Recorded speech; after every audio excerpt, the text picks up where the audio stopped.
Hey, what's up team? My name is Samir. I'm here again with another episode, and in this video I want to make a different style of video.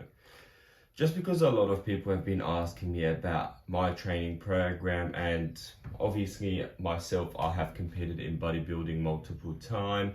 I won state championship in both ICN and AMB, which are both natural bodybuilding federation here in Australia.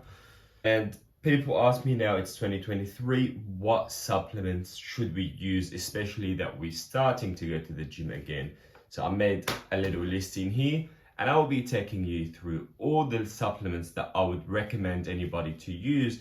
And also, if you stay till the end, I will tell you about the best pre-workout for both stim and non-stim, and I'll try to explain some of the differences that you will get out on the market. So stay tuned. So the number one supplements that I have on my list here is protein, because I realize that a lot of people are not consuming as much protein as they actually should. And most people consume more carbohydrate, more fat, more sugars, and that's not helping your gains.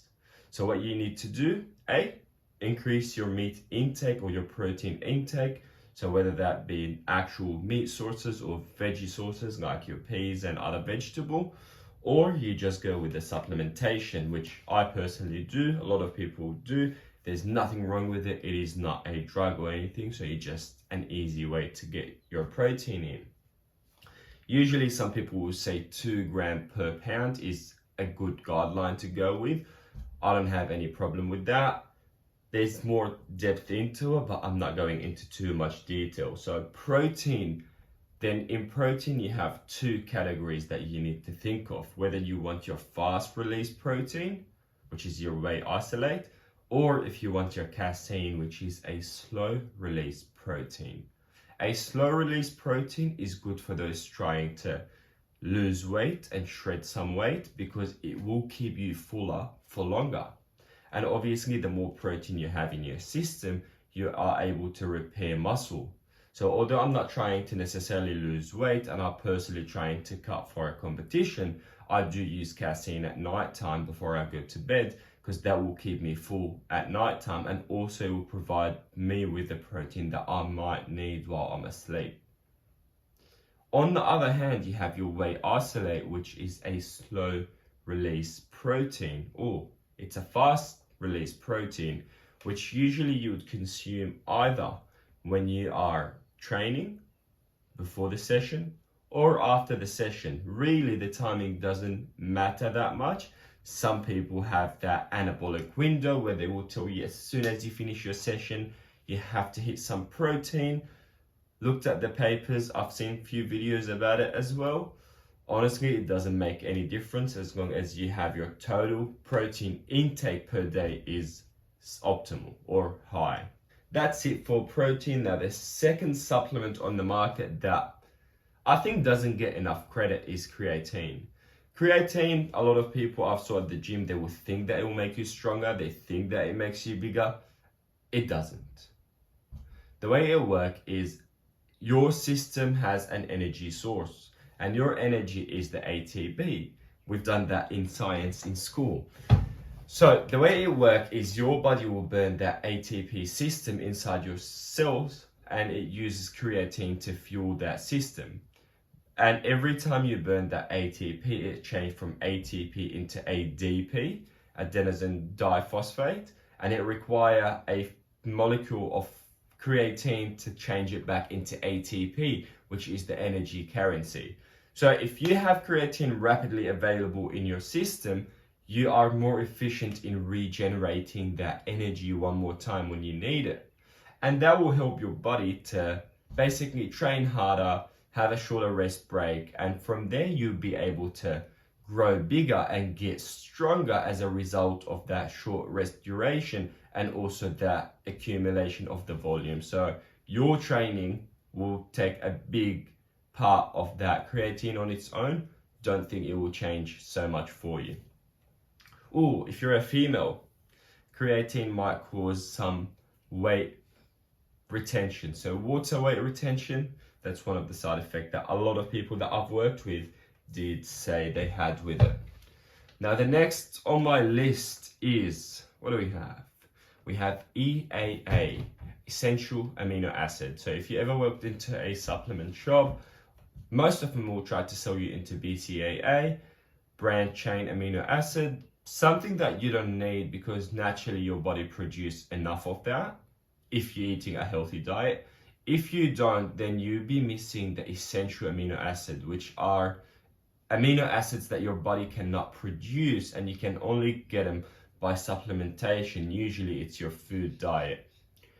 If you're not eating a healthy diet, like for example, when we compete, we go on a very strict diet and I don't think I'm consuming the right nutrition per se, then I would supplement with EAA. Other people that may benefit off it, if you don't drink enough water, it actually tastes so good that you can just drink it and you can just add it into your drinks. Also, it has 0 calories, so you can actually drink quite a bit of it and it doesn't force you to put on weight or anything like that. So it's a nice added bonus, I think, that you can add into. Now, the next one, it's more on the recovery side of things. It doesn't necessarily boost your performance during the day, but it will help you sleep. And then if you get a better sleep at night time, you will get a better performance overall at the gym. You'll recover better, your muscle repairs better, and all that happen while you're asleep. And that supplement is magnesium. Magnesium supplements, you can go to the shops and just buy a few. There are different type of magnesium that you find out on the shops, and there's different mixtures. So some of it will come with zinc, some of it will come with other substances in it. But for the most part, for someone who's starting training, any magnesium you can get off the shelf, it will get you started. Once you get into it a bit more, we'll get you into more details. And now the last topic is the pre-workout. Pre-workout is something that I was very scared about when I was younger. I still don't let my little brother, for example, take stim pre-workout because I think it will have a negative impact over the long term. But let me explain. So starting with the pre-workout is basically a substances that will give you either vasodilation, which will open up your veins, allow blood flow into your system, more blood flowing into the muscles, allowing more oxygen to travel, and from that concept you should get a better workout. Then the other part is where it contains stimulus, which is either caffeine or other substances. In Australia, usually just caffeine. And in caffeine substances, it will stop your receptors that recept pain or tiredness. So you're less likely to feel fatigue during a workout. So let's say you had a long day at work, you don't feel like training. You take the pre-workout, all of a sudden you don't feel as tired. You can still push yourself and you can still perform as if you did not have work the entire day. It could help for some people, but I've seen so many people abuse it, and I've seen so many people that will get like heart palpitation, either because they exceed the normal dosage, they're too young, mixing it with pre-workout and different sort of energy drinks. All of that is, I don't think, is correct. And that's why something with a non-stim is a good starting point. So if you're starting at the gym, you never had any pre-workout before, C4 is a very basic pre-workout with 150 milligram of caffeine. That's a safe grab, because 50 milligram of caffeine is what you get in a cup of coffee. So you're essentially drinking almost like 3 cups of coffee in that one serving.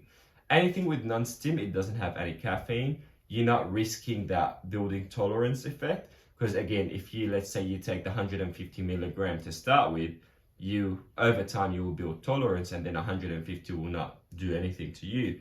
2 options, either you need to up it to 200, 300, 400, and obviously that's where a lot of the health risks start becoming a risk factors, or you just need to dial it completely back. With that, you will have the withdrawal symptoms similar to when you stop drinking coffee. You have your headaches, you have feeling bad, not being able to train as hard, and all that need to be calculated into the equation. So non-stim formulas are really good for start. After you need a bit more of a push, you may go into a stim. Again, C4 I think is a good starting point, something that I would recommend if I'm to recommend to my little brother to start with, and then from there we'll get you bigger.